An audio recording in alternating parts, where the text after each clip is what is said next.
Oi, turma, tudo bem com vocês? Na aula de hoje, nós vamos começar a falar sobre a fisiologia do sistema muscular. Vão ser várias aulas, tá? Porque esse sistema é um sistema bem complexo, mas nós vamos começar hoje. Então, espero que vocês gostem dessa maratona de sistema muscular. Nosso sistema muscular, ele é dividido em três tipos. No primeiro aqui, a gente vê o tecido muscular estriado esquelético. Por que ele é conhecido como estriado? Vocês estão vendo aqui que ele tem algumas estriazinhas na forma vertical? Estão vendo? Por isso que ele é estriado. E esquelético porque ele está diretamente ligado aí ao esqueleto, tá? O segundo músculo é o músculo estriado cardíaco. Ele também tem, né, as estriazinhas. E cardíaco porque é o músculo que tem o coração, é o músculo do que o coração é composto, ou seja, só tem no coração. E nós temos ainda o músculo liso ou músculo não estriado, também conhecido como músculo visceral, que são os músculos que a gente vai encontrar em vários órgãos, tá? Também vai ser um músculo que a gente encontra, por exemplo, nas nossas veias, nas nossas artérias, tá? Então, primeiramente, primeira coisa que a gente tem que lembrar é que existem três tipos de músculo. Quais são esses três tipos? Eu vou falar separadamente de cada um deles, mas antes eu quero mostrar aqui a composição do corpo para vocês já irem se familiarizando com eles. O nosso corpo, ele é composto aproximadamente de 40% por músculo esquelético, 10% por músculo liso e músculo cardíaco. É claro que depende muito da pessoa, depende do sexo, mas no geral é essa composição. Eu gosto de ressaltar sempre quando falo de músculo que os princípios de contração muscular ele não muda, ele vai ser praticamente os mesmos princípios, tanto no músculo liso, quanto no cardíaco, quanto no músculo esquelético, tá? Então a gente vai falar um pouquinho, vamos começar aí com o músculo esquelético. Então vamos falar um pouquinho das características aí do nosso músculo esquelético. O músculo esquelético, ele tem contração voluntária. Então, a gente quer se movimentar, a gente quer mexer o braço. A gente pensa nisso, o sistema nervoso central manda informação lá para o meu músculo. Ai, professora, mas eu não penso quando eu estou andando, eu estou andando. Você não está pensando, mas o sistema nervoso central está mandando essa informação para o seu músculo, tá? Então, é uma contração voluntária. O músculo esquelético, ele é caracterizado por fibras longas e cilíndricas. Então, são vários cilindros, a gente já vai ver bem detalhadamente sobre isso. Ele é multinucleado, ou seja, tem diversos núcleos em um músculo só, tá? E tem contração rápida, e é essencial isso para nós, porque é graças a essa contração rápida que a gente consegue fugir, consegue correr, consegue segurar alguma coisa que está caindo. Então, é extremamente necessário, é extremamente importante essa contração, beleza? Então, como eu falei para vocês, o músculo ele é composto por fibras alongadas e cilíndricas. Mas a gente precisa ampliar o músculo para poder entender aí como funciona. Então, a gente tem aqui o músculo do braço, esse músculo ele foi ampliado. O meio do músculo a gente chama aqui como fascículo muscular, tá? Essa região branca que tem aqui no lado do músculo e teria nessa região aqui é o tendão, isso mesmo. Então, quando a gente amplia esse músculo e verifica esse fascículo muscular, a gente vai ver que o nosso músculo ele vai ser composto por diversas fibras musculares. Essas fibras musculares, elas medem aí em média de 10 a 80 micrômetros, então é bem pequenininho. Mas, né, a fibra muscular ela tá aqui, como eu falei para vocês, ela tem diversos núcleos, né? É polinuclear e tal. Mas a fibra muscular, por sua vez, ela vai ser composta por inúmeras subunidades menores. Essas subunidades são chamadas de miofibrila. Antes da gente falar das miofibrilas, a gente ainda precisa entender um pouquinho aqui sobre as nossas fibras musculares. Uma coisa importante é saber que as fibras musculares elas vão ser inervadas por uma terminação nervosa. Ou seja, a gente vai ter aqui terminações nervosas que vão estimular o meu músculo, beleza? Em volta aqui das nossas fibras musculares, a gente vai ter o sarcolema, que é uma membrana celular delgada que vai revestir essas fibras musculares. Ampliando aqui o nosso fascículo muscular, a gente consegue ver aqui uma grande quantidade de fibras musculares e dentro dessas fibras musculares uma grande quantidade de subunidades de miofibrilas. Vocês conseguem ver que a quantidade de miofibrila aqui é muito maior do que a quantidade de fibra muscular aqui, porque realmente a quantidade de miofibrila é maior. Então, quando a gente aumenta novamente aqui a nossa fibra muscular, a gente vê que essa fibra muscular ela não é composta somente por miofibrilas. Vocês estão vendo aqui que a gente tem o sarcoplasma. O sarcoplasma, ele é como se fosse o citoplasma da minha fibra muscular. Nesse sarcoplasma, a gente tem diversas moléculas, como magnésio, potássio, e também nós temos as mitocôndrias. No sarcoplasma, a gente também vai encontrar moléculas de ATP que vão ser essenciais aí para a nossa contração muscular, que vão ser produzidas, é claro, pela mitocôndria. Então, esse sarcoplasma, juntamente com as miofibrilas e as mitocôndrias, ela vai ser envolta aí pelo nosso sarcolema. Além da mitocôndria, juntamente aqui dentro da nossa fibra muscular, ligado diretamente com as miofibrilas, a gente tem o retículo sarcoplasmático. Esse retículo sarcoplasmático, ele é extremamente importante quando a gente fala de regulação, armazenamento, liberação e recaptação do cálcio. Então, a gente vai ver como funciona aí ainda nessa aula a contração muscular, mas vocês vão ver que depende muito, precisa muito do cálcio, tá? Então, ele é extremamente importante na contração muscular. Temos vários tipos de contração muscular. Alguns músculos eles vão se contrair mais rápido, outros mais lento. Quanto maior, mais rápida for a contração muscular, mais extenso vai ser esse retículo sarcoplasmático. Então, voltando à nossa miofibrila, que é onde vai acontecer a contração muscular, a gente precisa saber principalmente como é a composição dela. Então, as miofibrilas elas são compostas por miosina, por filamentos de miosina, que chegam a ser aí em torno de 1.500 filamentos, e filamentos de actina, são aproximadamente 3.000 filamentos de actina.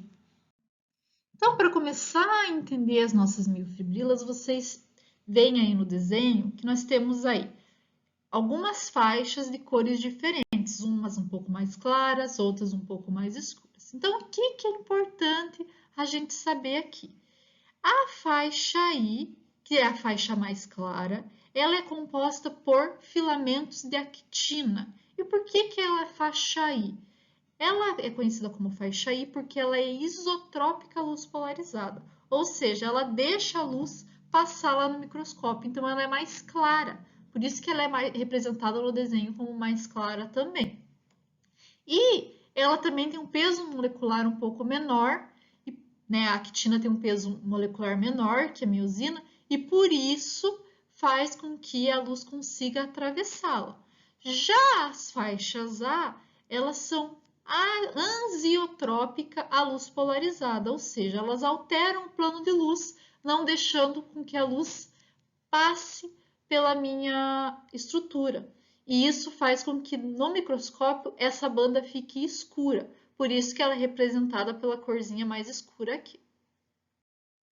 Tá, professora, faixa A e faixa I eu entendi. Mas o que é o disco Z? Bom, o disco Z, que está aqui, ele vai ser aí composto por proteína filamentosa. Essa proteína filamentosa, ela vai cruzar transversalmente aqui diversas miofibrilas. E ele vai servir, o disco Z, como uma cola entre as miofibrilas. E essa cola aí vai fazer com que uma miofibrila se conecte à outra e isso vai fazer com que a gente tenha a formação da fibra muscular, tá? Então, olhem aqui no desenho de baixo, quando a gente amplia essa região aqui para baixo. A gente tem o disco Z aqui, né? E aqui também, concordam comigo? No meio da faixa I aqui. Estão vendo que é igual essa região e essa região aqui é igual? Então, a faixa A, ela vai ficar entre duas faixas I, tá? Mas, o que é importante a gente verificar? Tá vendo o disco Z, ele tá passando aqui e o disco Z, ele tá passando aqui. Entre o disco Z, a gente tem uma região chamada sarcômero. Então, o sarcômero é um segmento de miofibrila situado, é o segmento da miofibrila situado entre os discos Z, tá?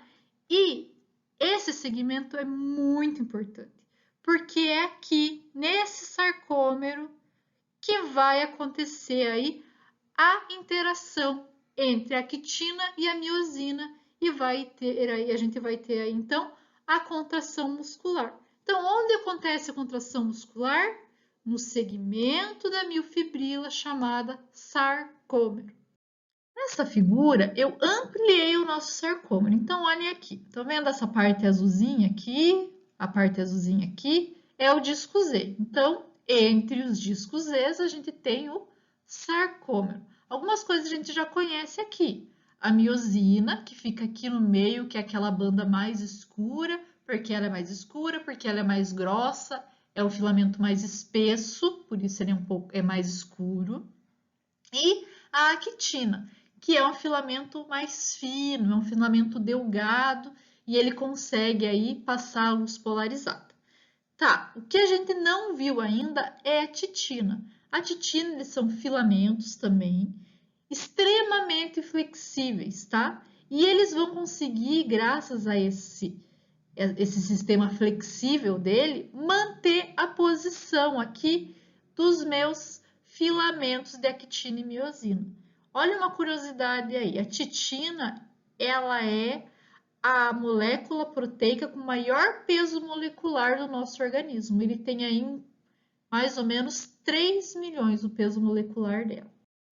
Então, o filamento de titina, ele serve aí como se fosse uma espécie de mola. Ele vai estar ligado aqui no disco Z e na miosina. E ela vai contrair e relaxar conforme a contração muscular.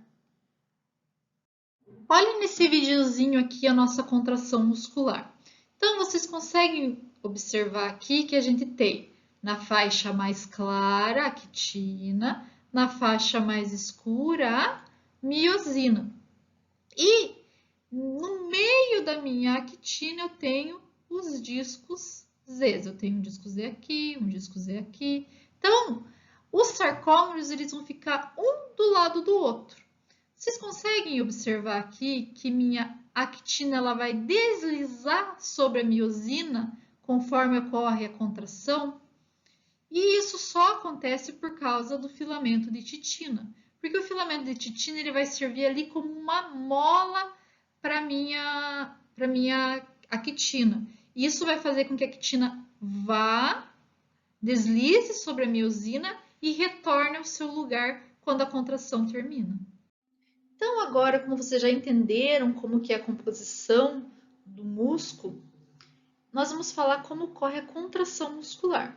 Então, para tentar ficar um pouco mais didático, eu dividi por etapas. Esse é o mecanismo geral da contração muscular. Então, ela vai acontecer em diferentes músculos, tanto no músculo esquelético, quanto no cardíaco, quanto no músculo liso, tá? É um mecanismo geral, pode ser que tenha alguma diferença entre um e outro, que a gente vai explicar posteriormente. Então, para falar sobre contração muscular, a gente tem que entender um pouquinho sobre o sistema nervoso central, sobre o sistema nervoso no modo geral. Mas é claro que a gente vai falar detalhadamente quando a gente for falar lá de sistema nervoso. Então, a gente tem um neurônio, vários neurônios, chamado neurônios motores, e eles são responsáveis aí por mandar sinal para o nosso sistema periférico e fazer com que a gente realize funções motoras. Então, o meu neurônio lá no sistema nervoso central, ele vai receber um sinal de um pensamento, por exemplo, vamos andar. E esse sinal ele vai passar aqui pelo meu axônio e vai chegar até os terminais nervosos. Esse sinal é conhecido como potencial de ação. Então, esse potencial de ação ele vai cruzar o meu nervo motor e vai chegar aqui no meu terminal nervoso. Quando ele chega aqui no terminal nervoso, esse potencial de ação vai fazer com que meu neurônio ele libere neurotransmissores, tá? E agora a gente vai ver como que acontece essa liberação. A partir do momento que o potencial de ação chega nas minhas terminações nervosas, ele faz com que ocorra a abertura de canais de cálcio. Então, o cálcio ele vai entrar para dentro das terminações nervosas e o cálcio ele é essencial para a liberação de neurotransmissores, porque ele vai se ligar às vesículas desses neurotransmissores e vai fazer com que o meu neurotransmissor seja liberado na fenda sináptica. O neurotransmissor responsável pela contração muscular é a acetilcolina. Então, a acetilcolina, quando ela for liberada aqui na minha fenda sináptica, ela vai lá e se liga aos seus receptores que estão aqui no sarcolema, que é a membrana plasmática do meu músculo. Então, ele liga no sarcolema e tem a abertura dos canais de sódio. Então, quando ocorre a abertura, o sódio vai conseguir entrar para dentro da minha célula. No momento que o sódio está entrando, o potássio está saindo. Então, aqui para exemplificar um pouquinho melhor para vocês, olhem aqui, nós temos o nosso receptor. A partir do momento que o neurotransmissor, que no nosso caso é acetilcolina, se liga a esse meu receptor, ocorre a abertura dos canais de sódio e o sódio consegue entrar para dentro da minha membrana. É claro que minha acetilcolina não vai ficar ligada direto ali no receptor. Com o tempo ela vai se desligar e nós temos aí então a entrada da acetilcolinesterase, que é uma enzima, claro que vocês já ouviram falar, e essa enzima ela vai fazer o quê? Ela vai fazer com que ocorra a quebra da acetilcolina em colina e acetato. E essa colina vai voltar para dentro do meu terminal e lá ele vai, juntamente com outra enzima, voltar a ser acetilcolina e voltar para sua vesícula sináptica. Então, esse caminho ele é totalmente reciclável, digamos assim.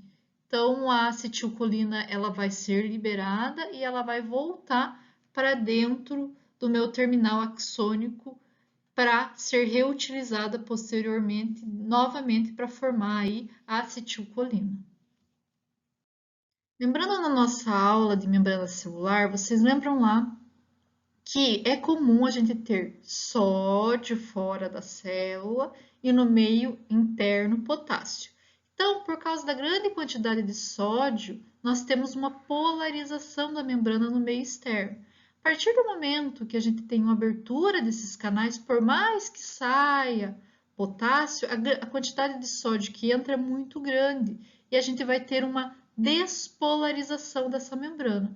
Essa despolarização é conhecida como potencial de ação. A partir do momento que o sódio começa a entrar para a célula e fazer essa despolarização e potencial de ação, esse potencial de ação ele vai se propagar pela membrana muscular e vai abrir mais canais de sódio ainda para continuar entrando uma grande quantidade de sódio e vai aumentar o potencial de ação da minha célula.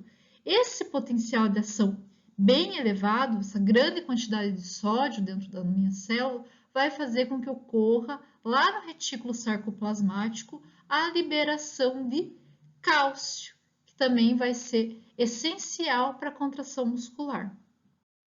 Os íons de cálcio eles vão servir como atrativos entre a actina e a miosina. Então, ele é que vai ser responsável pelo deslizamento dos filamentos de actina e os de miosina um sobre o outro. Depois que o íon de cálcio ele se liga e faz com que tenha a atração, ele volta para o retículo sarcoplasmático. Tá? Então, ele vem, tem a ação, faz a atração da actina e a miosina, ocorre a contração e ele volta para o retículo sarcoplasmático. Resumindo a nossa contração muscular. Então, primeiro, o neurônio motor vai receber um sinal do sistema nervoso central, onde ele vai, através desse potencial de membrana, abrir os canais de cálcio, onde vai ter a entrada aí de cálcio dentro dos terminais nervosos.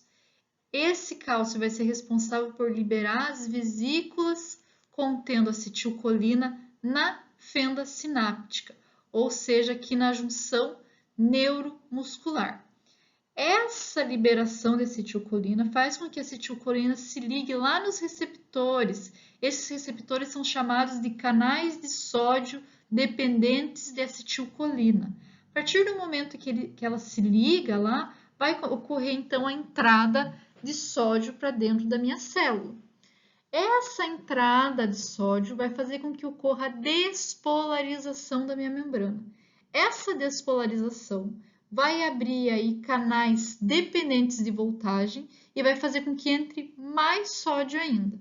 Essa grande quantidade de sódio dentro da minha célula, da minha célula muscular, da minha fibra muscular, vai fazer com que se propague o potencial de ação ao longo dessa fibra muscular.